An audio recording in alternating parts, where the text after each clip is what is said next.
सुप्रभात। कक्षा 11 की हिंदी अनिवार्य की आज की इस कक्षा में ग्रुप से जुड़े हुए सभी बच्चों का स्वागत है।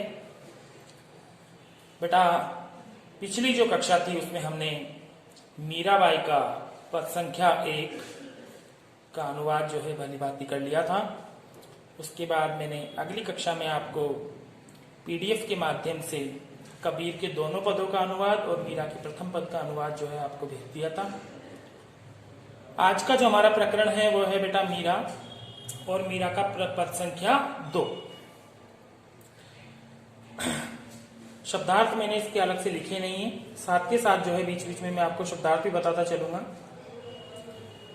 मीरा जो है अपने आराध्य जो उनके देव हैं या कह सकते हैं उनके प्रियतम हैं कृष्ण, उनसे यहाँ निवेदन करती हुई दिखाई दे रही है और कह रही है देखो कि पग घुंघरू बांध मीरा नाच। पग यानी पैरों में, घुंघरू यानी घुंघरू होते हैं बेटा जो बसते हैं, बांधी यानी बांध कर, मीरा नाची यानी मीरा नाचती। क्या कह रही है कि हे मेरे आराध्य देव, हे कृष्ण, मैं जो है आपके प्रेम में तन्मय होकर मैंने अपने पैरों में जो है घुंघरू बांध लिए हैं और मैं नाच रही। मैं तो मेरे नारायण सु, नारायण यहाँ शब्द कृष्ण के लिए आया है। नारायण का अर्थ होता है भगवान और यहाँ पर कृष्ण के लिए संबोधन है नारायण।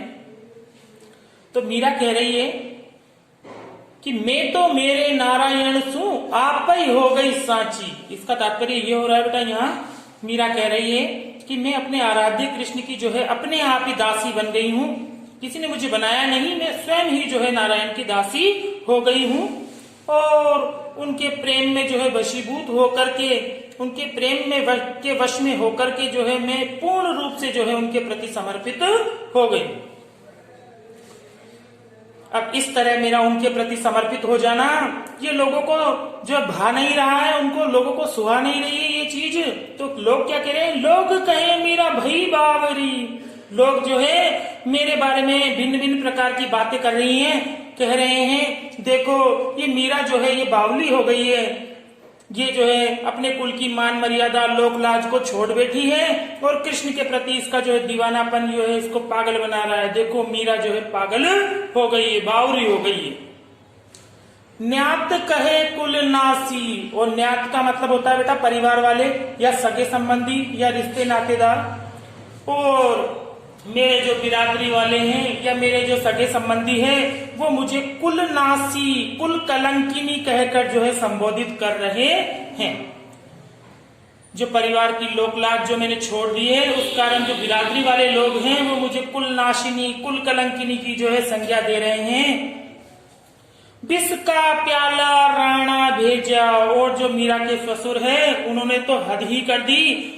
मीरा का जो इस तरह से कुल के विपरीत जो आचरण है उसको देख करके मीरा के जो ससुर हैं संग्राम सिंह, जिन्हें हम इतिहास में राणा सांगा के नाम से जानते हैं, राणा सांगा के ही जो ज्येष्ठ पुत्र थे, बड़े पुत्र भोजराज, उनकी ही पत्नी थी मीरा। तो राणा सांगा उन्होंने तो हद ही कर दी। उन्होंने जो है मीरा को मारने के लिए क्या भेजा, विष का प्याला यानी जहर का प्याला जो है मीरा को भेजा। और मीरा ने जो है कृष्ण का नाम लेकर के, कृष्ण के प्रेम में वशीभूत होकर के पीवत मीरा हासी, मीरा ने जो है हंसते हंसते वो विष का प्याला पी लिया। मीरा के प्रभु गिरधर नागर सहज मिले अविनाशी। मीरा कह रही है कि मेरे तो जो है आराध्य देव गिरधर नागर कृष्ण हैं और मैं उनके जो है चरणों की दासी हूँ, इसलिए उस अविनाशी प्रभु को, उसके दर्शन पाने को सहज भाव से ही जो है मुझे उनके दर्शन की प्राप्ति हो गई है। उनके लिए मुझे कोई कठोर साधना नहीं करनी पड़ी, क्योंकि मीरा के जो प्रभु गिरधर हैं, श्री कृष्ण हैं, वो सहज भाव से ही उनको प्राप्त किया जा सकता है। यहाँ देखेंगे आप, ये जो पद है इसकी भाषा बेटा राजस्थानी मिश्रित ब्रज भाषा है, जो पूर्व के पद में भी थी। इस पद के जो मुख्य अलंकार हैं वो है अनुप्रास और परिकर। अनुप्रास अलंकार के बारे में आप जानते ही हैं। और परिकर अलंकार क्या, ये परिकर अलंकार क्या होता है बेटा, जब विशेषण प्रयुक्त होते हैं और वो सह अभिप्राय प्रयुक्त होते हैं जैसे बावरी और अविनाशी, ये यहाँ विशेषण के रूप में आए हैं और स अभिप्राय आए हैं, इसलिए इनका प्रयोग होने से यहाँ पर परिकर अलंकार है। दूसरी बात जो है काव्य गुण की कर लें तो यहाँ पर माधुर्य गुण है। मीरा के दोनों ही पदों में जो है माधुर्य गुण का प्रयोग हुआ है।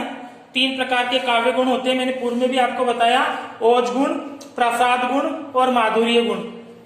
तो यहाँ पर जो मीरा के पद में जो गुण का आ रहा है वो है माधुर्य गुण। तो बेटा ये था मीरा का पद संख्या 2। इसकी जो व्याख्या है, अनुवाद है और इसकी जो प्रश्न है वो आपको PDF के माध्यम से सेंड कर दिए जाएंगे। तब तक के लिए धन्यवाद।